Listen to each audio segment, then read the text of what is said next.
महिला सदस्यांना बोलू दे. बसा.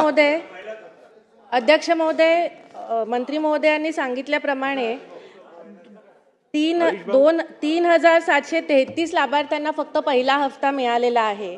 3,472 मजुरांची संपूर्ण मजुरी प्रलंबित आहे अध्यक्ष महोदय. यामध्ये 27,000 रोजगार हमी योजनेअंतर्गत आणि 12,000 रुपये जे शौचालय बांधण्यासाठी मिळतात ते अध्यक्ष महोदय प्रलंबित आहेत. सरासरी 60,000 रुपये या 3,472 मजुरांचे प्रलंबित आहेत. माझा एकच स्पेसिफिक प्रश्न आहे अध्यक्ष महोदय, या 3,472 मजुरांना ही जी 60,000 रुपये सरासरी हे 2 हफ्ते आणि शेवटचा हप्ता 20,000चा हा कधीपर्यंत अध्यक्ष महोदय मिळणार आणि लवकरात लवकर मंत्री महोदय हा हप्ता कधीपर्यंत देणार?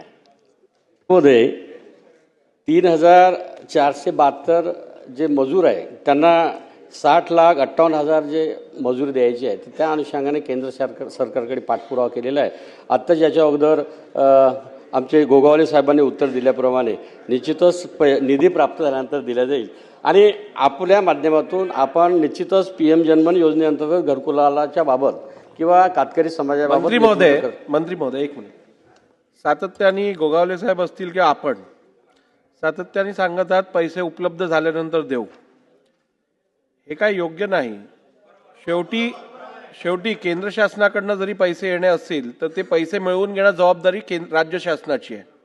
त्यामुळे तुम्ही एक मर्यादेत सांगा की इतक्या दिवसात इतक्या महिन्यात हे पैसे जमा केले जातील. जर का हे पैसे उपलब्ध झाले नाहीत तर राज्य सरकार पर्यायी सोय करेल. पण असं मोघम उत्तर देऊन चालणार नाही. नाही प्रश्न तुम्हाला आहे. चला